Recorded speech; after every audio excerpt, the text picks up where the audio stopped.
হোক, আমি তো আবার প্রথম থেকে শুরু করেছি। তো থেরাপিউটিক এক্সারসাইজের সম্পর্কে তো বুঝতে পেরেছো, নতুনেরা পুরাতনরা যারাই ক্লাসে অ্যাটেন্ড করেছো, থেরাপিউটিক এক্সারসাইজ সম্পর্কে তো জানো। থেরাপিউটিক এক্সারসাইজের ডেফিনেশন কে বলতে পারবে? জিজ্ঞেস করবো আমি, একজন দুজনকে জিজ্ঞেস করি। হুমায়রা বলো তো দেখি, থেরাপিউটিক এক্সারসাইজের ডেফিনেশন কি, বা থেরাপিউটিক এক্সারসাইজ বলতে কি বুঝবো আমরা?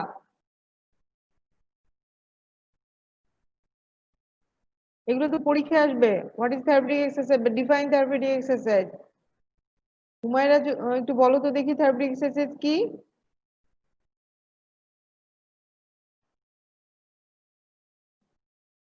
আচ্ছা হুমায়রা, হ্যাঁ বলো হুমায়রা। ম্যাম, মানে আমাদের শরীরের বিভিন্ন বাংলায় বলবো? না, ডেফিনেশনটা আমি পড়িয়েছিলাম না বাংলায়, কেন ইয়াতে ডেফিনেশনটা মুখস্থ করনি? ডেফিনেশনটা বলো, খুব ইজি তো, খুব কঠিন কিছু না। আমি এক্সাক্ট তো মনে নাই, ওটা পড়েছি। আচ্ছা মনে না থাকলে কি বুঝছো? আচ্ছা বলো তো কি থেরাপিউটিক এক্সারসাইজ কি। আমি গত ক্লাসে বলেছিলাম এক্সারসাইজ কি এবং থেরাপিউটিক এক্সারসাইজ কি, পার্থক্য কি? এক্সারসাইজ ম্যাম, আমরা এমনিতে বিভিন্ন কারণে যে এক্সারসাইজটা করি ওইটা এমনিতে এক্সারসাইজ, আর হচ্ছে বিভিন্ন ডিজিজে আমাদের শরীর বিভিন্ন ডিজিজে আক্রান্ত হয় এবং বিভিন্ন মানে রোগের মানে এর ফলে যেই এক্সারসাইজটা করি আমরা সেটা মানে থেরাপি দেওয়া হয়। ধরো কোন স্পেসিফিক প্রবলেম নিয়ে, ধরো স্পেসিফিক কোন ডিজিজ, স্পেসিফিক প্রবলেম নিয়ে যখন আমরা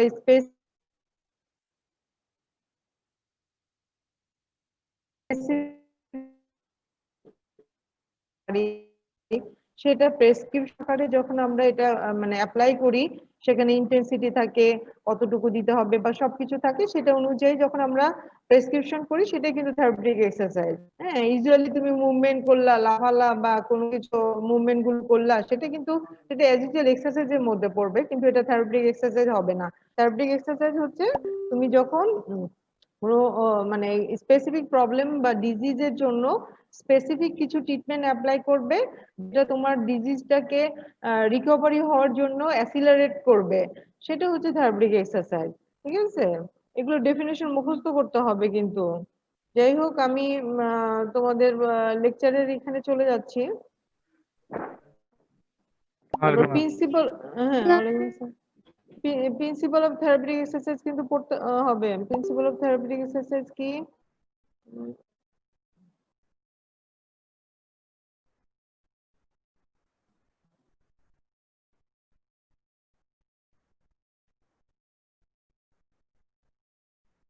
আচ্ছা দেখো, তোমরা পড়েছিলে না, বলেছিলাম ডেফিনেশনটা পড়তে হবে। জি ma'am. Therapeutic exercise means accelerating the patient recovery from injury or disease.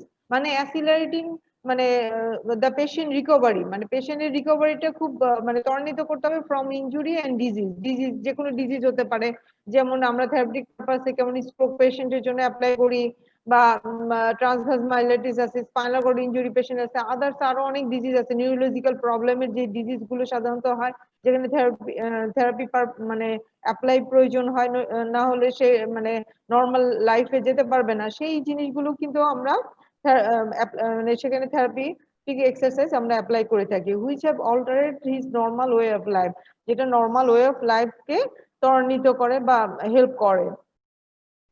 তো দেখো, থেরাপিউটিক এক্সারসাইজের ডেফিনেশন তো তোমরা পড়েছো, এটা পড়তে হবে, এটা পরীক্ষা আসে। এম অফ থেরাপিউটিক এক্সারসাইজ পড়িয়েছিলাম, যে কি কি এম কি, আমাদের স্ট্রেংথ বাড়াতে হবে, রেঞ্জ অফ মোশন ঠিক করতে হয়, স্ট্রেংথ এন্ডুরেন্স বাড়াতে হয়, পেশেন্ট অ্যাক্টিভিটি এনকারেজ করতে হয়, এগুলো জাস্ট এমটা কি তোমরা জেনে নিবে, পড়ে নিবে, পড়ে এগুলো পড়েছিলাম। তারপর কি গোলটা কি, গোলটা হয় কি অ্যানেবল অ্যাম্বুলেশন, মানে এটা আমাদের টার্গেট থাকে কি পেশেন্টকে আস্তে আস্তে স্টেপ বাই স্টেপ ইমপ্রুভ করা। যে পেশেন্ট ধরো সে সিটিং পজিশনে যেতে পারে না, তাকে লাইন টু সিটিং এর প্র্যাকটিস করানো, বা সেখান থেকে তাকে টার্গেট থাকে আমি এই পর্যন্ত অ্যাচিভ করব, সেরকম টার্গেট অনুযায়ী তাকে সেই এক্সারসাইজ গুলো করে তাকে মানে অ্যাম্বুলেশন করানো, তাকে তার normal activity of daily living যেন সে করতে পারে, সেই ক্ষেত্রে হেল্প করানো। ঠিক আছে, এগুলো পড়িয়েছিলাম।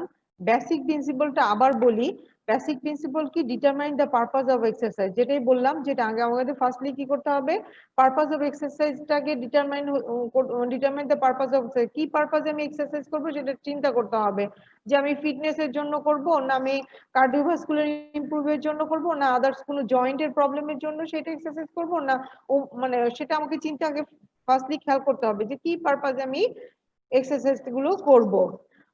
Whether patient condition need to be improved or whether improve the joint function muscle strengthening, অনেক সময় মাসেল স্ট্রেনদের জন্য অনেক সময় করা হয়, জয়েন্ট ফাংশনের জন্য অনেক সময় অনেকের জয়েন্ট কি স্টিফ হয়ে যায়, জয়েন্টের মুভমেন্ট কমে যায়, সেক্ষেত্রে সেই পারপাসে যদি করে থাকি তাহলে সেই অনুযায়ী আমি তাকে এক্সারসাইজ অ্যাপ্লাই করব। Determine the amount of stress the exercise place on the patient, মানে কতটুকু আমি স্ট্রেস দিব, কতটুকু আমি অ্যাপ্লাই করব, কতটুকু আমি প্রেশার দিব, সেটা কিন্তু আমি সিলেক্ট করে নিব। Ensure the type of stress imposed by the exercise should be relevant and should that is not effective, মানে আমাকে কোন এটার জন্য কোন ট্রিটমেন্টটা ইফেক্টিভ, কোন ট্রিটমেন্টটা আমি তো আগে ফার্স্টলি অ্যাসেস করব, চেক করে দেখবো। যে কোনো পেশেন্টই যখন আমাদের কাছে আসবে ফার্স্টলি কি করতে হয়, আমাদেরকে অ্যাসেস করতে হয় যে আসলে তার প্রবলেমটা কিভাবে, মানে কি কারণে প্রবলেমটা হয়েছে, বা কোথায় প্রবলেম বা কোন জয়েন্টে প্রবলেম, আসলে কি আমাকে আইডেন্টিফাই করতে হবে। দেন আমাকে চিন্তা করতে হবে যে এই প্রবলেমের জন্য কোন ধরনের ট্রিটমেন্টটা তার জন্য ইফেক্টিভ, তার জন্য ঠিক। হ্যাঁ, আমি সেই অনুযায়ী তাকে ট্রিটমেন্ট অ্যাপ্লাই করব। যেটা ধরে একটা এক্সাম্পল দেই, অনেক সময় আমাদের হয় কি যে ব্যাক পেন হয়, তা ব্যাক পেন হলে আমি ব্যাকের এরিয়াতে আমি ট্রিটমেন্ট অ্যাপ্লাই করব, বা আমার নেক পেন হয়, অনেক সময় নেকে পেন হলে আমি নেকের এরিয়াতে মাসেল আইডেন্টিফাই করবো স্পেসিফিক কোন মাসেলের প্রবলেম, নাকি না কোনো ভার্টিব্রা বোনস এর ভিতরে প্রবলেম, তাহলে সেই বোনসটা কি কোনো রকমের সামনে ফরওয়ার্ডলি ডিসপ্লেস হয়ে গেছে না ব্যাকওয়ার্ডলি চলে গেছে, সেটা আমি আগে আইডেন্টিফাই করে অ্যাসেস করে চেক করে দেখে দেন আমি সেই অনুযায়ী তাকে ট্রিটমেন্ট অ্যাপ্লাই করব। যেটা এক্সারসাইজ বলো, কোনো ইনস্ট্রুমেন্ট অ্যাপ্লাই, ইলেকট্রোথেরাপিতে তোমরা ইনস্ট্রুমেন্ট বলতেছো, যেটা পেন রিডিউসের জন্য অনেক সময় টেন্স ইউজ করা যায়, আল্ট্রাসোনো আল্ট্রাসাউন্ড ইউজ করা যায়, এরকম অনেক কিছু আছে যেটা ইনস্ট্রুমেন্ট তোমরা পড়বে, সেগুলো আমরা অ্যাপ্লাই করে থাকি পেন রিডিউসের জন্য বা নার্ভের ফাংশন বাড়ানোর জন্য, এগুলো অ্যাপ্লাই করে থাকি। The intensity and duration of stress imposed on the joint and muscle should be increased gradually to achieve increase the intolerance, endurance and strength. আস্তে আস্তে ইন্টেন্সিটি মানে ডিউরেশন বাড়িয়ে বা দিয়ে আমরা জয়েন্ট এগুলোকে আস্তে আস্তে ইমপ্রুভ করানোর চেষ্টা করব, মানে করব, মানে এন্ডুরেন্স বাড়াবো, স্ট্রেংথ বাড়াবো। এগুলো তোমরা আরো পড়বে, এন্ডুরেন্স কি, স্ট্রেংথ কি। স্ট্রেংথ হচ্ছে কি, ধরো আমার কতটুকু শক্তি, আমি কতটুকু ওয়েট আমি মেজার মানে উঁচু করতে পারতেছি, এটা হচ্ছে আমার স্ট্রেংথ। কতটুকু পাওয়ার আছে সেটা স্ট্রেংথ। আর এন্ডুরেন্স হচ্ছে আমি কত সময় ধরে আমি ধরো একটা এক্সারসাইজ করতে পারতেছি, কত লম্বা টাইম ধরে আমি পারতেছি, সেটা এন্ডুরেন্স। আমি কতক্ষণ ধরে পারতেছি সেটা এন্ডুরেন্স। আমার স্ট্রেংথ এন্ডুরেন্স অনুযায়ী আমি মানে সেই অনুযায়ী আমি তাকে পেশেন্টকে অ্যাপ্লাই করব। Last but not least, the exercise regimen should not make the patient exhausted, tired. Patient কে এমন ভাবে এক্সারসাইজ প্রেসক্রিপশন করা যাবে না যেন পেশেন্ট টায়ার্ড বা এক্সস্টেড হয়ে যায়, ঠিক আছে? তারপর দেখো, এই বেসিক প্রিন্সিপাল কিন্তু অনেক সময় পরীক্ষা আসে, দেখে এগেইন আমি আবার এটা সম্পর্কে বলতেছি। তারপর মেকানিক্যাল প্রিন্সিপাল গুলোর নাম জেনে রাখবে, যেগুলো তোমাদেরকে আরো ইন ডিটেলস পড়ানো হবে। যেগুলো technique of therapeutic exercise, just technique, কি কি টেকনিক আমরা অ্যাপ্লাই করি, অনেক টেকনিক অ্যাপ্লাই করি। যেমন পজিশনিং আছে, যে পজিশনিং একটা part, relaxation, movement, active movement, passive movement করানো হয়, সাসপেনশন থেরাপি অ্যাপ্লাই করা হয়, তারপর ব্রিদিং এক্সারসাইজ করানো হয়, এগুলো গত দিনে বলেছিলাম। Area of application of therapeutic exercise, কোন কোন এরিয়াতে ফিজিওথেরাপি কাজ করবে বা থেরাপিউটিক এক্সারসাইজ কাজ করবে। যারা নতুন বা যারা ইনিশিয়ালি জানো না, তারা একটু জেনে রাখো যে আমরা কোন কোন এরিয়াতে সাধারণত কি থেরাপিউটিক এক্সারসাইজ অ্যাপ্লাই করব। মাসকুলোস্কেলিটাল এরিয়া, মাসকুলোস্কেলিটাল মানে বুঝো তো, যে মাসেল এবং জয়েন্টে, মাসেল এবং স্কেলিটাল বা বোনসে কোনো প্রবলেম হলে আমরা থেরাপিউটিক এক্সারসাইজ অ্যাপ্লাই করব।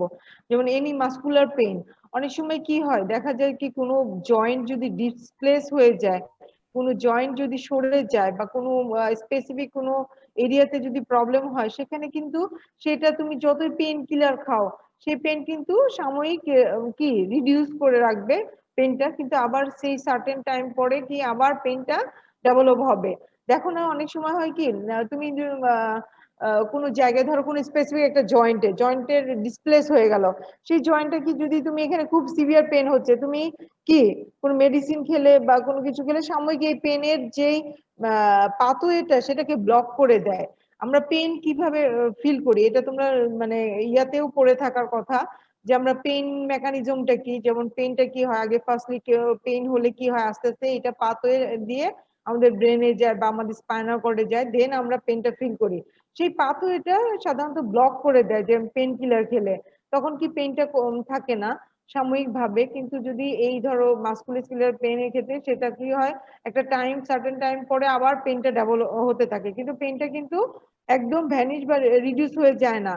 হ্যাঁ, সেক্ষেত্রে কি আমরা কি থেরাপিউটিক এক্সারসাইজ অ্যাপ্লাই করে কি করতে পারি, তাকে পজিশনাল যদি ফল্ট হয়ে থাকে সেটাকে কারেকশন করে আবার তাকে পেনটাকে রিডিউস করতে পারি।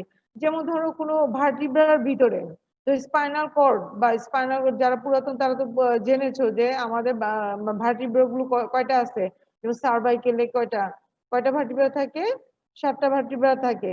তারপরে কি থোরাসিকে 12টা থাকে, লাম্বারে 5টা থাকে, এগুলো তোমরা আগেও পড়েছো জানো আমার মনে হয়।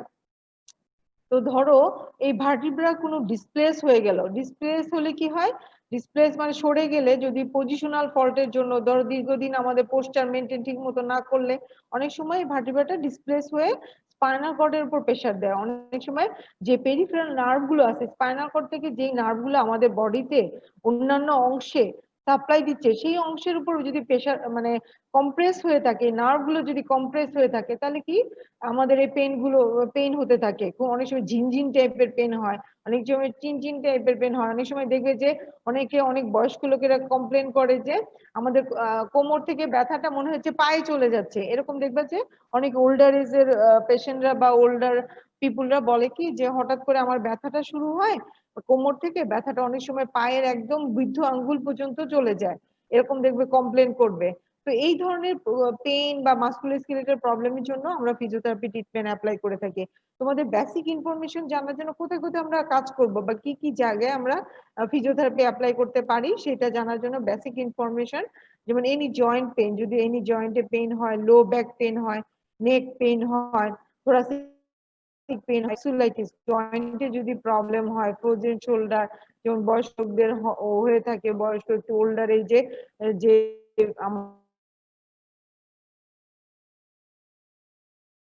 এখন এই ধরনের যে অস্টিও আর্থাইটিস হয়, অনেক বয়স যে হাঁটুতে পেইন ফিল করে, bursitis, muscle injury, ligament injury, এগুলোতে আমরা ট্রিটমেন্ট অ্যাপ্লাই করব। তারপর ট্রমাটোলজি, যেমন ফ্র্যাকচার অফ দ্য বোন, বোন যদি ফ্র্যাকচার হয় তাহলে সেক্ষেত্রে আমরা ট্রিটমেন্ট অ্যাপ্লাই করব। Dislocation of the joint, fracture of the বোনে মনে হতে পারে যে ওখানে প্লাস্টার করা হবে, সেখানে আমি কি থেরাপিউটিক ট্রিটমেন্ট অ্যাপ্লাই করব। অনেক সময় প্লাস্টার করা থাকলে কিছু মুভমেন্ট আছে, হ্যাঁ, যদি আদার্স যেমন ফিঙ্গারে যদি আমার এলবো জয়েন্টে প্লাস্টার করা থাকে, আমি ফিঙ্গারে কি কিছু এক্সারসাইজ আছে আইসোমেট্রিক এক্সারসাইজ, কন্ট্রাকশন করলে সেই ভিতরে মাসেল গুলো কন্ট্রাক্ট হবে এবং ব্লাড সার্কুলেশনটা ঠিক মতো হবে। তাহলে কি হবে, যখন প্লাস্টারটা রিমুভ করা হবে তখন ওই এরিয়াটা ফ্রি থাকে এবং কোনো পেইন থাকে না, বা জয়েন্টের রেঞ্জ অফ মোশনটা ঠিক থাকে। Dislocation of joint, post-operative hip and knee replacement, arthroscopy, spinal fixation, এগুলোর ক্ষেত্রে আমরা ফিজিওথেরাপি ট্রিটমেন্ট অ্যাপ্লাই করতে পারবো। তারপর রিউমাটোলজি, অস্টিও আর্থাইটিস, যেটা বললাম যে অস্টিও আর্থাইটিস অনেকে বলবে যে দেখবা যে ওল্ডার এজ হলে হাঁটুতে ব্যথা, বয়স হলেই বলে যে হাঁটুতে ব্যথা, হাঁটতে গেলে হাঁটুতে ব্যথা করে, এটাকে অস্টিও আর্থাইটিস বলা হয়। অনেক সময় ওই হাঁটুর যে জয়েন্ট আমাদের ওভার ইউজ করা হয় ওখানে ফ্লুইড থাকে, অনেক সময় ফ্লুইডটা কি হয় আস্তে আস্তে শুকিয়ে যায়, এরকম হলেও অনেক সময় পেইন হয়ে থাকে। সেক্ষেত্রে আমরা ফিজিওথেরাপি অ্যাপ্লাই করলে আস্তে আস্তে এটা রিডিউস হয়ে যায়। রিউমেটয়েড আর্থ্রাইটিস, অনেকের আছে কি প্রত্যেকটা জয়েন্টে জয়েন্টে পেইন থাকে, অনেকে এটা কনজিনিটাল হতে পারে বা আদার্স অন্যান্য কাজেও হতে পারে, সেক্ষেত্রে আমরা এই ফিজিওথেরাপি ট্রিটমেন্ট অ্যাপ্লাই করব। সেপটিক আর্থ্রাইটিস, জুভেনিয়াল আর্থ্রাইটিস, ছোট বাচ্চাদের যদি হয়ে থাকে, অস্টিওপোরোসিস, অনেক সময় কি হয় না যে বয়স্ক লোকদের কি বোনসের যে ডেনসিটিটা কমে যায় আস্তে আস্তে, তখন কি হয় অনেক সময় হালকা একটু বাড়ি খেলে বা হালকা একটু পড়ে গেলে কিন্তু ফ্র্যাকচার হয়ে যায়। ইয়াং পিপুলরা বা ছোট বাচ্চারা দেখো না কত পড়লেও কোনো ব্যথা পায় না বা অত বেশি বোনসেও ফ্র্যাকচার হয় না, কিন্তু একটু বয়স্ক লোক যদি দেখবে সেখানে পড়ে গেছে দেখবা যে ফ্র্যাকচার হয়ে যায়। তো সেই ক্ষেত্রে কি অনেক সময় যে মানে আমরা ফিজিওথেরাপি ট্রিটমেন্ট অ্যাপ্লাই করলে দেখা যাচ্ছে যে এই ধরনের প্রবলেম গুলো থেকে রিকভারি পাওয়া যায়। রিউমাটয়েড ফিভার হতে পারে, কার্ডিওপালমোনারি এরিয়া যেমন cardiac rehabilitation, post operative chest condition, cardiothoracic ICU তে আমরা ফিজিওথেরাপি ট্রিটমেন্ট অ্যাপ্লাই করে থাকবো। তারপর নিউরোলজিক্যাল এরিয়া যেমন ফিজিওথেরাপি কি নিউরোলজিক্যাল এরিয়াতে কিন্তু অনেক কাজ করে থাকে, তাই না? কোনো নিউরোলজিক্যাল প্রবলেম হলে কিন্তু ফিজিওথেরাপি অনেক বেশি অ্যাপ্লাই করা হয়। যেমন স্ট্রোক পেশেন্ট ফিজিওথেরাপি ট্রিটমেন্ট ছাড়া কিন্তু একদম ভালো হয় না কখনোই। স্ট্রোক পেশেন্টে তোমরা তো জানোই স্ট্রোক পেশেন্ট খুব মানে খুব কমন একটা টার্ম স্ট্রোক, যেটা হচ্ছে কি ব্রেনের ওয়ান সাইডে এফেক্টেড হলে আদার সাইডটা এফেক্টেড হয়। ওয়ান সাইড যদি প্রবলেম হয় তাহলে আদার এরিয়াতে প্যারালাইসিস হয়ে যায়। সেক্ষেত্রে আমরা ফিজিওথেরাপি ট্রিটমেন্ট ইনিশিয়াল থেকে অ্যাপ্লাই করলে দেখা যাচ্ছে যে অনেকটা রিকভারি হয়ে যায়। তারপরে head injury, multiple sclerosis, peripheral nerve injury, motor neuron injury, spinal cord injury, GBS হচ্ছে গুলেনবারি সিনড্রোম। দেখবে যে অনেককে হয়তো রেয়ার হয়তো শুনো নাই যে হঠাৎ করে সাডেন উইদাউট কজে হঠাৎ করে প্যারালাইসিস হয়ে গেল, এরকমও হতে পারে অনেক ক্ষেত্রে। ল্যাপ্রোসি এরকমও হয় অনেক সময়। সেক্ষেত্রে আমরা ট্রিটমেন্ট অ্যাপ্লাই করে থাকি এবং ট্রিটমেন্ট অ্যাপ্লাই করলে থেরাপিউটিক এক্সারসাইজ অ্যাপ্লাই করলে আস্তে আস্তে ইমপ্রুভ হয় এবং রিকভারি হয়।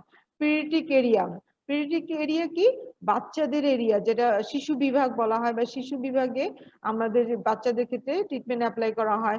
যেমন ডেভেলপমেন্টাল ডিলে, সেরিব্রাল পালসি। অনেক সময় দেখেছো তোমরা যে অনেক বাচ্চা আছে যে কনজেনিটাল, অনেক সময় জন্ম থেকেই প্রতিবন্ধী হয়ে জন্মগ্রহণ করে, বা কোনো সময় হচ্ছে জন্মগ্রহণের সময় অক্সিজেনের অভাবে ডেলিভারির সময় মাদারের ডেলিভারির সময় যদি ব্রেনে কোনোভাবে প্রেশার হয় বা কোনো অক্সিজেনের অভাব হয় তাহলে কি হয় বাচ্চা প্রতিবন্ধী হয়, সেরিব্রাল পালসি হয়। এটাকে বলা হয় যে সেরিব্রাল, মানে সেরিব্রাল হচ্ছে ব্রেনের যে এরিয়া, সেখানে প্রবলেমটা হয়, অসুস্থতা দেখা দেয়, তাকে সিপি বাচ্চা বলা হয়। এটা দেখবে তোমরা সিআরপি তে আসলে দেখতে পাবে যে অনেক প্রতিবন্ধী বাচ্চা আছে যাদেরকে মারা নিয়ে আসে এখানে, আমাদের এরিয়া আছে, সেখানে ফিজিওথেরাপি ট্রিটমেন্ট অ্যাপ্লাই করলে আস্তে আস্তে রিকভারি হয়ে পেশেন্টরা মোটামুটি নর্মালাইজ হতে থাকে। কনজেনিটাল ডিসলোকেশন অফ হিপ, অনেক সময় আছে যে বাচ্চার জন্ম থেকেই হিপের প্রবলেম থাকে, কনজেনিটাল জন্ম থেকে ভ্যারাস ভ্যালগাস নাম আরো শুনবা যে, বা হিপ জয়েন্ট নি জয়েন্টে অনেক প্রবলেম থাকে, বা অনেকে দেখবা যে ক্ল্যাপ ফিট থাকে, যে পায়ের পাতাটা ইয়াটা অনেক সময় অন্যরকম থাকে। হ্যাঁ, এটা যদি ইনিশিয়াল পর থেকে ট্রিটমেন্ট অ্যাপ্লাই করা হয় তাহলে দেখা যাচ্ছে আস্তে আস্তে রিকভারি হওয়ার চান্সটা থাকে। টিএ টাইটনেস, তারপরে স্পাইনা বাইফিডা, এইসব ক্ষেত্রে কিন্তু ট্রিটমেন্ট অ্যাপ্লাই করা হয়, ফিজিওথেরাপি ট্রিটমেন্ট অ্যাপ্লাই করা হয়। তারপরে হাইড্রোসেফালাস, অনেক সময় হাইড্রোসেফালাসে কি হয়, অনেক সময় বাচ্চার জন্মগতভাবেই যে কনজেনিটাল প্রবলেম থাকে সেখানে হেডটাকে অনেক বড় হয়ে যায়। সেই ক্ষেত্রে যদি প্রাথমিক সময় ট্রিটমেন্ট অ্যাপ্লাই করা হয় আস্তে আস্তে তার মানে যে প্রবলেম গুলো থাকে এগুলো প্রবলেম গুলো অ্যাগ্রিভেটেড হয় না, এগুলো আস্তে আস্তে কমতে থাকে এবং নর্মাল লাইফ লিডের দিকে যেতে থাকে। কনজেনিটাল ডিফিসিয়েন্সি এগুলোর ক্ষেত্রে ফিজিওথেরাপি ট্রিটমেন্ট অ্যাপ্লাই করা হয়। এখানে জাস্ট ফার্স্ট লেকচারে তোমরা জানবে যে বেসিক ইনফরমেশন কি কি জায়গায় কোন কোন এরিয়াতে ফিজিওথেরাপি অ্যাপ্লাই করা যেতে পারে, কি ফিজিওথেরাপিস্ট কাজ করতে পারেন। হ্যাঁ, যেমন স্পোর্টস বিভিন্ন স্পোর্টসে দেখবে যে একজন ফিজিওথেরাপিস্ট সবসময় কি থাকে সাথে, ফিজিওথেরাপিস্ট কি কোনো ইনজুর হলে সেখানে ট্রিটমেন্ট অ্যাপ্লাই করে, বা একজন ফিটনেস লেভেল, একজন স্পোর্টসম্যানের কতটুকু ফিট দরকার, একজন ধরো যে কোনো স্পোর্টস যেমন একজন ক্রিকেট প্লেয়ারের এক ধরনের ফিটনেস লেভেল লাগবে, একজন ফুটবল প্লেয়ারের তার আরেক ধরনের ফিটনেস লেভেল লাগবে, সেই অনুযায়ী একজন ফিজিওথেরাপিস্ট তাকে সিলেক্ট করে দেয় কি কি ধরনের এক্সারসাইজ করবে, কি কি ধরনের পারফরমেন্স করবে, তা মানে করলে তার পারফরমেন্স আরো বেটার হবে, ইনজুড কম হবে। এবং তোমরা হয়তো জেনে থাকবে যে ফিজিওথেরাপি কি অনেক সময় কি হয় যে কোনো স্পোর্টসে ইনভলভ হওয়ার আগে কিন্তু তার ফিটনেসের জন্য বা ইনজুড প্রিভেনশনের জন্য কিছু এক্সারসাইজ করে থাকি, স্ট্রেচিং, স্ট্রেন্থেনিং, বিভিন্ন এক্সারসাইজ করে থাকে, তাতে কি হয় যে ইনজুরিটা প্রিভেনশন হয় বা তার পারফরমেন্সটা আরো বেটার হয়, এবং ফিজিওথেরাপিস্ট সবসময় এটা গাইডেন্স দিয়ে থাকে। দেখো স্পোর্টস এর ক্ষেত্রে কি any joint muscular ligament injury, খেলাধুলা করতে গিয়ে অনেক ধরনের লিগামেন্ট ইনজুরি হয়ে থাকে, খুব কমন এই ইনজুরিটা হয়ে থাকে, জয়েন্টে পেইন হয়ে থাকে। এই সময় কি ফিজিওথেরাপিস্ট ট্রিটমেন্ট অ্যাপ্লাই করে থাকে। ফল্টি বায়োমেকানিক্স, স্ট্রেংথ প্রবলেম এগুলো যদি থাকে, তারপর মাসেল কোঅর্ডিনেশন এবং কোঅর্ডিনেট করা, কিভাবে খুব ভালো পারফরমেন্স করতে পারবে, সেক্ষেত্রে ফিজিওথেরাপিস্ট সবসময় কি ট্রিটমেন্ট অ্যাপ্লাই করে থাকেন। কোঅর্ডিনেশন ব্যালেন্স প্রবলেম থাকলে অ্যাপ্লাই করে থাকে স্পোর্টস রিহ্যাবিলিটেশন। সেক্ষেত্রে গাইনোকোলজিক্যাল এরিয়া, এই এরিয়াতে কিন্তু ফিজিওথেরাপিস্টরা কি কাজ করে থাকে, যেটা থেরাপিউটিক এক্সারসাইজ অ্যাপ্লাই করে থাকে। যেমন কি হয়, যেমন একজন প্রেগনেন্ট ওমেনের যখন দেখা যাচ্ছে যে প্রেগনেন্সির প্রথম থেকে যদি ফিজিওথেরাপিস্টের আন্ডারে থাকে, তাহলে সে কি হয়, তার যেই ধরনের প্রেগনেন্সিতে কমপ্লিকেশন ডেভেলপ হওয়ার চান্স থাকে, যেমন একজন প্রেগনেন্ট মাদারে কি হতে পারে, অনেক ধরনের কমপ্লিকেশন হতে পারে। তো সেক্ষেত্রে কি, যখন ইনিশিয়ালি সে এই সে ফিজিওথেরাপি বা থেরাপিউটিক এক্সারসাইজ অ্যাপ্লাই করবে বা ট্রিটমেন্ট অনুযায়ী চলবে, তাহলে কি হবে, তার এই কমপ্লিকেশন গুলো পরবর্তীতে ডেভেলপ হবে না এবং তার স্ট্রেন ঠিক থাকবে এবং তার নর্মাল ডেলিভারি হওয়ার ক্ষেত্রে কিন্তু হেল্প করে থাকে। তো সেক্ষেত্রে কিন্তু মানে গাইনোকোলজিক্যাল এরিয়াতেও কিন্তু ফিজিওথেরাপি অ্যাপ্লাই করে থাকে। তো অনেক সময় হয় কি, ইনকন্টিনেন্স প্রবলেম হয়ে থাকে মাদারের, বা যেহেতু পেলভিক এরিয়াতে বেশি প্রেশারটা পড়ে, সেক্ষেত্রে কি হয়, মাসেল গুলো উইক হয়ে যায়। সেক্ষেত্রেও কিন্তু ফিজিওথেরাপি যখন ইনিশিয়াল থেকে অ্যাপ্লাই করলে এই ধরনের প্রবলেম গুলো হয় না। ডার্মাটোলজি, বার্নের জন্য কিন্তু ফিজিওথেরাপি অ্যাপ্লাই করা হয়। স্কিন গ্রাফটিং, সাম স্কিন ডিজিজ, এগুলো জাস্ট বেসিক ইনফরমেশন। জেনেটিক বিদ্যুতের অনেক সময় মানে থেরাপিউটিক এক্সারসাইজ অ্যাপ্লাই করা হয়। এগুলো জাস্ট বেসিক ইনফরমেশন, কোথায় কোথায় ফিজিওথেরাপিস্ট কাজ করতে পারবে, এই ইনফরমেশন গুলো তোমরা জেনে রাখবে। তারপরে দেখো যে value of therapeutic exercise in musculoskeletal area, মানে মাস্কুলোস্কেলেটাল এরিয়াতে কি কি এক্সারসাইজ, মানে কি ভ্যালু, তোমরা শুনতে, সাবরিনা কি শুনতে পাচ্ছো? আমি যা যা বলতেছি সাবরিনা কি শোনা যায়? জি ম্যাম, শুনতে পাচ্ছি। বুঝতে পারতেছো? পড়াগুলো জি বুঝতে ম্যাম। পারছো? যে আমি বুঝাচ্ছি যে কোন কোন এরিয়াতে থেরাপিউটিক এক্সারসাইজ আমরা অ্যাপ্লাই করতে পারবো। এটা জাস্ট বেসিক ইনফরমেশন, তোমরা পরবর্তীতে আরো স্পেসিফিক এরিয়াতে যাবে, জাস্ট এটা বেসিক ইনফরমেশন। তো ভ্যালু অফ থেরাপিউটিক এক্সারসাইজ কোন কোন জায়গায় মাস্কুলোস্কেলেটালে কি করা হয় সাধারণত যখন আমরা থেরাপিউটিক এক্সারসাইজ অ্যাপ্লাই করি, ম্যানেজমেন্ট অফ পেইনটাকে রিডিউস করা হয়, ম্যানেজ করা হয়, maintain joint mobility and flexibility. জয়েন্টের মোবিলিটি, ফ্লেক্সিবিলিটি যে রেঞ্জ অফ মোশন অনুযায়ী থাকে, তোমরা তো কাইনোসোলজিতে রেঞ্জ অফ মোশন পড়বে, যে বিভিন্ন জয়েন্টের যে রেঞ্জ গুলো, বিভিন্ন জয়েন্টের যে রেঞ্জ অফ মোশন আছে, নর্মাল রেঞ্জ অফ মোশন, অনেক সময় কি বিভিন্ন কারণে নর্মাল রেঞ্জ অফ মোশন কমে যায়, স্টিফনেস হয়ে যায় বা কোনো প্রবলেম হতে পারে, সেক্ষেত্রে থেরাপিউটিক এক্সারসাইজ অ্যাপ্লাই করলে তার নর্মাল যেতে পাওয়ার, যেমন তোমাদেরকে পরবর্তীতে অক্সফোর্ড গ্রেডিং স্কেল আমি পড়াবো, সেখানে তোমরা জানতে পারবে যে কিভাবে আমরা মাসেল পাওয়ার মেজার, কিভাবে নর্মাল মাসেল পাওয়ার কোনটাকে ধরি, অনেক সময় রিডিউস হয়ে গেলে সেটাকে আমরা কিভাবে মেজার করি, সেটা তোমরা পরবর্তীতে জানবে। মেইনটেইন এন্ড ইনক্রিজ এন্ডুরেন্স, আস্তে আস্তে কিভাবে এন্ডুরেন্স বাড়ানো যায়, ইনক্রিজ করানো যায়, সেটা আমরা জানতে পারবো। Improve relaxation, prevent further soft tissue injury by increasing muscle strength and flexibility. Prevent osteoporotic change, যেটা আমি বলেছি osteoporotic change তো কি জানো, osteoporosis কি বললাম কিন্তু একটু আগে। রাফাইল, পূর্ণা osteoporosis কি জানো? পূর্ণা? यस मैम, ওই যে হাড় ক্ষয় যায় যেটা সেটা। হ্যাঁ হ্যাঁ হ্যাঁ, অস্টিওপোরোসিস কি, আস্তে আস্তে ওল্ডার এজে কি আস্তে আস্তে মানে বোনস এর ডেনসিটি কমে যায়, বোন গুলো ফ্র্যাজাইল, অনেক সময় বোনের ডেনসিটি কমে গেলে যে কোনো ভাবেই ফ্র্যাকচার হতে পারে। সে এই আমরা যদি থেরাপিউটিক এক্সারসাইজ করি তাহলে কি হবে, আমার অস্টিওপোরোসিসের যে প্রক্রিয়াটা এটা ডিলে হবে এবং এই প্রবলেম গুলো অ্যারাইজ হবে না, মানে অস্টিওপোরোটিক এটা আমরা প্রিভেনশন করতে পারবো। Correction of poster and thus improve quality of life. Exercise করলে জানো বিভিন্ন এক্সারসাইজ কেন এমনিও নর্মাল একজন পার্সনের কিন্তু এভরিডে 30 মিনিট এক্সারসাইজ করা প্রয়োজন, কোনো উইদাউট কোনো প্রবলেম ছাড়াই। ধরো কোনো ডিজিজ না, কোনো কিছু না, নিজের ফিটনেস লেভেল বা নিজের সবকিছু ঠিক রাখার জন্য তার রেগুলারলি কিন্তু 30 মিনিট এক্সারসাইজ করা প্রয়োজন একটি নর্মাল পার্সনের। এটা ওয়ার্ল্ড ওয়াইড গাইড আছে, সেই অনুযায়ী কিন্তু এক্সারসাইজ করতে হবে। শুধু এক্সারসাইজ করলে কি হয় জানো, এক্সারসাইজ করলে আমাদের যে ব্রেনের যে হরমোন আছে, এন্ডোরফিন হরমোন, এগুলো হরমোন গুলো রিলিজ হয়। হরমোন রিলিজ হলে কি আমাদের যে বডির ফিটনেস বা আমাদের বডির যে নর্মাল কাজগুলো বা সে এই জিনিসগুলোকে নর্মাল ব্যালেন্স ওয়েতে করতে সাহায্য করে। হ্যাঁ, দেখবে যে যারা ধরো স্ট্রেস বেশি, যারা যাদের ব্লাড প্রেশার বেশি, তারা তো নর্মালি করবে এক্সারসাইজ, কিন্তু এগুলো প্রিভেনশন করে। যারা খেলাধুলা করে, যারা স্পোর্টস করে, তাদের দেখবে যে টেনশন খুব কম এবং তারা সবকিছুতেই ভালো পারফরমেন্স করতে পারে। হ্যাঁ, the sports correct biometrics improve performance by muscle condition.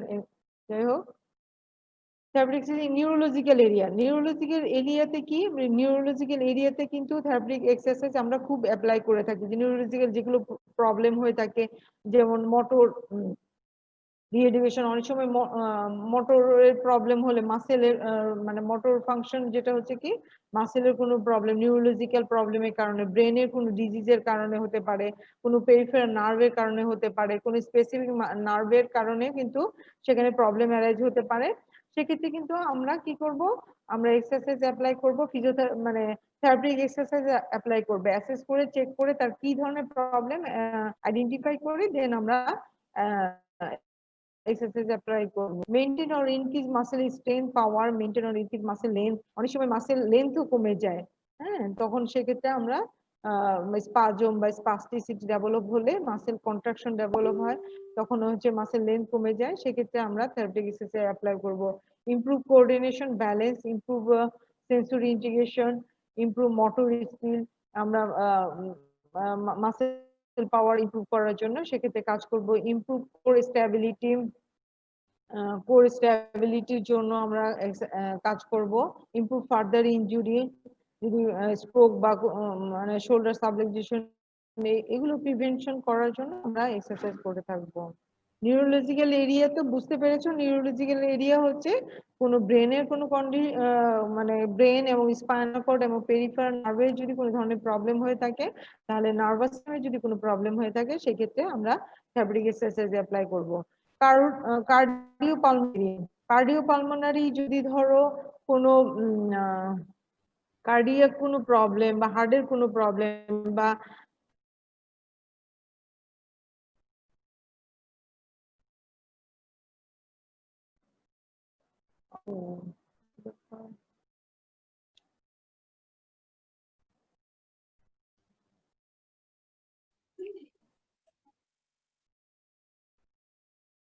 Problem বন্ধ হয়ে গেল কেন? হ্যালো, শোনা যায়? জি ম্যাম শোনা যাচ্ছে। আচ্ছা, আর স্লাইড গুলো দেখতে ম্যাম পাচ্ছো? দেখা যাচ্ছে? হঠাৎ করে কেটে গেল, আমারই প্রবলেম হলো। দেখা জি ম্যাম যাচ্ছে দেখা স্লাইড? জি ম্যাম জি দেখা যায়। কার্ডিও পালমোনারি এরিয়াতে ধরো আমাদের কোনো হার্টের প্রবলেম বা পালমোনারি বলতে যে লাংস এর কোনো প্রবলেম হলে, অনেক সময় লাং ক্যাপাসিটি কমে যায়, লাংস এর প্রবলেম হয়, বিভিন্ন ডিজিজ ধরনের প্রবলেম হলে কি আমরা ফিজিওথেরাপি অ্যাপ্লাই করতে পারি, বিভিন্ন ব্রিদিং এক্সারসাইজ অ্যাপ্লাই করতে পারি, যেটাতে কি হবে আমাদের লাং ক্যাপাসিটি বাড়বে, আমাদের লাং ভলিউম বাড়বে। তাহলে কি হবে, আমাদের যে ইনস্পিরেশন এক্সপিরেশনের যে কোয়ালিটি, সেটা মানে ঠিক মতো রেশিওটা ঠিক মতো হবে, এবং আমাদের ব্লাড মানে আমরা যদি প্রপার ওয়েতে কি ভেন্টিলেশনটা প্রপার ওয়েতে হয়, ঠিক মতো হয়, তাহলে কি হবে আমাদের অক্সিজেন লেভেলে, বডি অক্সিজেন লেভেলের যে লেভেলটা আছে ঠিক মতো সেই লেভেল অনুযায়ী ঠিক থাকবে। সেই জন্য আমরা থেরাপি এক্সারসাইজ আমরা কার্ডিও পালমোনারি কোনো কন্ডিশন হলে, প্রবলেম হলে সেখানে আমরা অ্যাপ্লাই করতে পারি। এখন এই যে করোনার সময় কিন্তু সব সময় কি তোমরা বিভিন্ন জায়গায় দেখে থাকবে যে বিভিন্ন রেসপিরেটরি এক্সারসাইজ করার জন্য বলে থাকে, যে যদি করোনা এফেক্টেড হয় তাহলে এই যে ব্রিদিং এক্সারসাইজ গুলো করলে কি হবে, তার লাং ক্যাপাসিটি বাড়বে, তার এই ধরনের লাংস এর যে প্রবলেম গুলো অ্যারাইজ হয় করোনার কারণে, সেগুলো থেকে প্রিভেনশন পাওয়া যাবে, বা প্রবলেম গুলো অ্যারাইজ হয় সেখান থেকে কি রিকভারি হওয়া যাবে। তো এই জন্য ব্রিদিং এক্সারসাইজ গুলো কিন্তু অ্যাপ্লাই করা হয়। তো তো মানে কার্ডিও এবং পালমোনারি কোনো প্রবলেম হলে আমরা অবশ্যই থেরাপিউটিক এক্সারসাইজ অ্যাপ্লাই করবো। আগে কি করবো আমরা ফার্স্টলি কি আমরা বুঝে নিব যে আসলে তার কি প্রবলেম, লাংসের কোন এরিয়াতে প্রবলেম। লাংসের বিভিন্ন পার্ট আছে, তোমরা যখন অ্যানাটমি পড়বে লাংসের বিভিন্ন ভাগ আছে, সেখানে তোমরা আগে ওই ভাগগুলো জেনে নিবে কোন কোন জায়গায় আমরা স্টেটো অ্যাপ্লাই করলে মানে রাখলে আমরা বুঝতে পারবো যে এখানে এই এরিয়াতে প্রবলেম, স্পেসিফিক যে এরিয়াতে প্রবলেম সেখানে সেই ধরনের মানে আমরা ব্রিদিং এক্সারসাইজ করলে তার সেই প্রবলেম গুলো রিকভারি হবে। অনেক সময় অনেকের দেখবা যে প্রোডাক্টিভ কফ জমা হয়, সেখানে কফ জমে গেলে সেখানে আমরা থেরাপিউটিক এক্সারসাইজ অ্যাপ্লাই করলে সেই প্রবলেম গুলো কি রিকভারি করা সম্ভব। প্রমোট থোরাসিক রিহ্যাবিলিটেশন, কোনো থোরাসিক প্রবলেম হলে সেক্ষেত্রে আমরা অ্যাপ্লাই করতে পারি। স্পাইনাল কর্ড ইনজুরি পেশেন্টের চেস্টের প্রবলেম, মাসেলের পাওয়ার কমে গেলে সেক্ষেত্রে আমরা থেরাপিউটিক এক্সারসাইজ অ্যাপ্লাই করতে পারি। Maintain or increase lung volume, যেটা আমি আগে বলেছি, আমাদের লাং ভলিউমের লাং ক্যাপাসিটি বাড়াবে আমরা যদি এক্সারসাইজ করি, আমরা ব্রিদিং বিভিন্ন এক্সারসাইজ করি তাহলে আমাদের লাং ক্যাপাসিটি বাড়াবে। ইমপ্রুভ ফোর্স এক্সপিরিয়েন্স রেট, এগুলো এক্সারসাইজের নাম, আমরা এগুলো ফোর্স এক্সপিরিয়েন্স রেটের ইমপ্রুভ করবে। Reduce shortness of breath, improve excess secretion. অনেক সময় কি হয়, রিমুভ এক্সেসিভ সিকুয়েশন, অনেকের যে অনেক সময় প্রোডাক্টিভ কম জমা হতে থাকে, বা অনেক সময় শীতকালে দেখবা যে এই ধরনের প্রবলেম গুলো হয়, যদি ব্রিদিং এক্সারসাইজ করে তাহলে কি এই ধরনের প্রবলেম গুলো অ্যারাইজ হয় না। তো লাং কলাপস হওয়া থেকে প্রিভেন্ট করে বিভিন্ন কিছু, যেটা তোমরা অ্যানাটমি পড়লে তখন বুঝতে পারবে যে লাংসের যে অ্যালভিওলাই গুলো আছে এগুলোর কিভাবে একটার সাথে একটা সংযোগ, কিভাবে আমরা ব্রিদিং এক্সারসাইজ করলে একটা থেকে আরেকটা এয়ার পাসিং হবে, এয়ারটা ক্লিয়ার হবে, এই যে কলাপস হয়ে যাওয়া থেকে প্রিভেনশন করবে। Prevent the risk of further infection, improve the quality of life. Just এগুলো হচ্ছে বেসিক ইনফরমেশন, সেগুলো হচ্ছে কিভাবে মানে এই কেউ কিছু বলতে চাচ্ছো, কোনো কোশ্চেন? ম্যাম আমার তোমার কথা আমি ক্লিয়ার শুনতে পাচ্ছি না, কেটে কেটে যাচ্ছে। প্রশ্নটা আবার করো, আমি শুনতে পাইনি।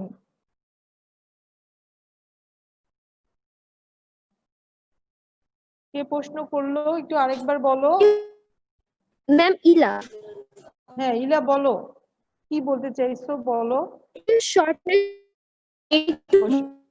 ও হ্যাঁ, তোমার মনে হয় নেট প্রবলেম না, আমাদের তো এখানে নেট ভালো আছে। তোমার নেট এর প্রবলেম। শর্টনেস অফ ব্রেদিং কোথায়? শর্টনেস অফ ব্রেদিং হচ্ছে কি, দেখবে যে অনেকে আছে কি যে খুব মানে দ্রুত শ্বাস নেয়, এরকম আছে না, তুমি যখন দৌড়ে আসতে খুব দ্রুত শ্বাস নেওয়া হয় না, এটাকে শর্টনেস, এরকম যদি শর্টনেস অফ ব্রেদিং বলা হয়। এটা কি এই ব্রেদিং এ কি হয়, একদম ব্রেথটা, আমাদের অক্সিজেনটা বা আমাদের এয়ারটা একদম লাস্ট লোবের পর্যন্ত যায় না। হ্যাঁ, একদম উপর থেকে ব্রেথ হয়ে উপর থেকে ইন্সপিরেশন এক্সপিরেশনটা হয়। তাহলে কি হয়, যে ধরনের ব্রেথলেসনেস, বা অনেক সময় দেখবে যে খুব অনেক সময় আমরা দৌড়ে আসলে হাঁপাতে থাকি না, খুব নিঃশ্বাসটা কি খুব শর্টলি নেই না, খুব ইন্সপিরেশন এক্সপ্রেশন খুব শর্টলি নেই না। এমনি রিল্যাক্সে থাকলে কি হয়, আমরা একদম ডিপ ব্রেথ নেই, তারপর আস্তে করে ছাড়ি, এভাবে করি না। কিন্তু এই শর্টনেস অফ ব্রেথ এই প্রবলেমটা অনেক সময় বিভিন্ন ডিজিজের কারণে হয়ে থাকে, খুব অল্পতে হাঁপাতে থাকে, বা অনেক সময় শ্বাসটা এভাবে নিতে থাকে, বিভিন্ন প্রবলেমের জন্য হতে পারে, বিভিন্ন ডিজিজের জন্য হতে পারে। এরকম যদি হয়ে থাকে তাহলে আমরা সেক্ষেত্রে বিভিন্ন থেরাপি মানে রেসপিরেটরি এক্সারসাইজ অ্যাপ্লাই করলে, চেস্ট ফিজিওথেরাপি অ্যাপ্লাই করলে আস্তে আস্তে এগুলো রিডিউস হয়ে যায়।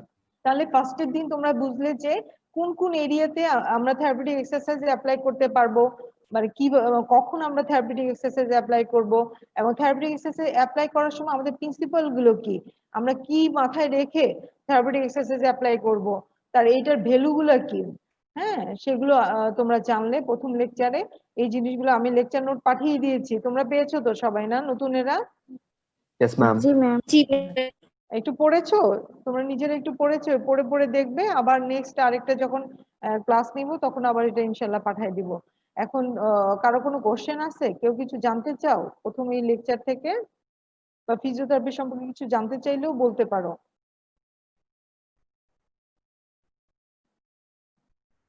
তোমার কিছু জানার আছে? ম্যাম বুঝছো যেগুলো সবকিছু? ক্লিয়ার। জি ম্যাম।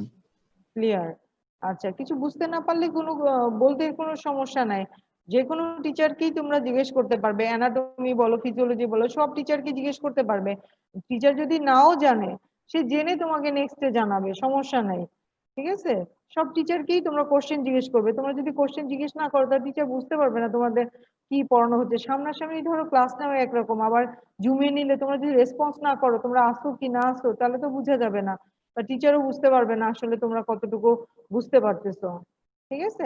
কোশ্চেন জিজ্ঞেস করবে। অনেক সময় টিচারকে অ্যানাটমি, অনেক সময় অ্যানাটমি ফিজিওলজি অবশ্যই অনেক কঠিন প্রথম দিকে, আর এই থেরাপিউটিক এক্সারসাইজ আসলে অ্যানাটমি ফিজিওলজি পড়তে পারলে আরো বেটার হয়, যেহেতু তার এটা এখন সম্ভব না, সবকিছুই একসাথে শুরু হয়েছে। তো সুতরাং তোমাদের এগুলো বুঝে নিতে হবে একটু নিজেরা, যেটা বুঝবে না, যে ওয়ার্ডটা বুঝবে না, গুগল সার্চ দিয়ে বুঝে নিবে। ঠিক আছে? এখন তো ইজি, সব নেটের অনেক কিছু, সব ইনফরমেশন পাওয়া যায়। তো তোমাদের অন্যান্য ক্লাসগুলো যদি হচ্ছে নিশ্চয়ই, মানে কমিউনিটি মেডিসিন, তারপরে ধরো অ্যানাটমি ফিজিওলজি, এই ক্লাসগুলোতে যদি কোনো যে ওয়ার্ডটা তোমাদের কাছে হার্ড মনে হবে, সেটা গুগলে সার্চ দিয়ে দেখে নিয়ে বুঝে নিবে। আর যদি টিচারকে, যদি বুঝতে না পারো, জিজ্ঞেস করবে, এগেন জিজ্ঞেস করবে, টিচার অবশ্যই তোমাদেরকে আবার বুঝিয়ে দিবে, সমস্যা নাই। বুঝতে না পারলে আমাকে বলবে। ঠিক আছে? আচ্ছা, আজকে এই পর্যন্তই শেষ করে দিই। নেক্সট টাইমে আবার অন্য টপিকস নিয়ে আমি পড়াবো। আর এই জিনিসগুলো মানে জানতে হবে, ডেফিনেশনটা অবশ্যই মুখস্থ করে ফেলবে। এটার এইমস কি, থেরাপিউটিক এক্সারসাইজের এম কি, এটার ভ্যালু গুলো পড়ে নিবে, তারপরে এটার যে প্রিন্সিপাল গুলো পড়ে ফেলবে। ঠিক আছে? তাহলে আজকে এই পর্যন্তই থাক, ইনশাল্লাহ নেক্সট টাইমে আবার দেখা হবে। ক্লাসে সবাই অ্যাটেন্ড করার চেষ্টা করবা। হ্যাঁ, এই অ্যাটেন্ডেন্স গুলো তোমাদের কিন্তু ডকুমেন্টস হিসেবে থাকবে, এবং এগুলো আমরা রাখবো, যে তোমরা কতজন ক্লাসে ছিলে, ক্লাসে ছিলে না, সেটা তোমাদের কিন্তু এখন কলেজ, নন কলেজিয়েট, কলেজিয়েট, এটা আইডেন্টিফাই করা হবে। সুতরাং তোমরা ক্লাসে সবাই উপস্থিত থাকবে। ঠিক আছে? তো সবাই ওকে ভালো ম্যাম। থাকো। কারো কোনো কোশ্চেন না থাকলে তাহলে এখানে শেষ করে দিচ্ছি। ঠিক আছে? আসসালামু আলাইকুম ম্যাম। ওয়ালাইকুম আসসালামু আসসালাম। আসসালামু আলাইকুম ম্যাম। ওয়ালাইকুম আসসালাম। ঠিক আছে, সবাই সুস্থ থাকবে, ভালো থাকবে, নিজে টেক কেয়ার করবে, কারণ বাইরে যাবে না, কারণ করোনা পরিস্থিতি কিন্তু আবার সেকেন্ড ধাপে আসার সম্ভাবনা আছে। সুতরাং সবাই মানে একটু সতর্ক থাকবে।